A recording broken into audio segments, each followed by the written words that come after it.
Դու գիտեք, որ Գարեգին չի համագործակցել գերմանացիներին, չի եղել ոչ ֆաշիստ, ոչ էլ նացիստ։ Եկեք վերհիշենք պատմությունը, մեջ բերելով երկրորդ համաշխարհային պատերազմը։ Երբ գերմանացիները քիչ էր մնում անցնեին Կովկաս եւ հասնեին Հայաստան, իսկ քեմալական թուրքերը իրենց դիվանագիտության շնորհիվ պնդում էին, որ հայերը արիացի չեն, այլ հրեանման ազգ են, Գարեգին որոշում է զբաղվել այդ հարցով եւ ապացուցում է, որ հայը արիացի է, աշխատասեր եւ ազատության համար պայքարող ազգ է։ Դե չկարողանար Գարեգին ապացուցել դա, գերմանացիները Հայաստան հասնելու պես կշարունակեին երիտուղերի գործունեությունը։ 2.5 միլիոն ցեղասպանության կոտորածը կկնկնապատկվի։ Նույնիսկ Հայաստան չասած հայերը կունենային մեծ կորուստներ։ Այդպիսով Գարեգին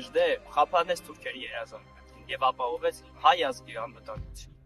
Նույնիսկ եթե գերմանացիները հաղթեին, հայերը կենթարկվեն հալածանքների, բայց ոչ այնպես, ինչպես նախատեսված է ի սկզբանե։ Նժդեի շնորհիվ է, որ մինչ այսօր ապրում եւ պայքարում ենք հանուն մեր անկախության, այլ ոչ թե գոյատևում ենք թուրքի,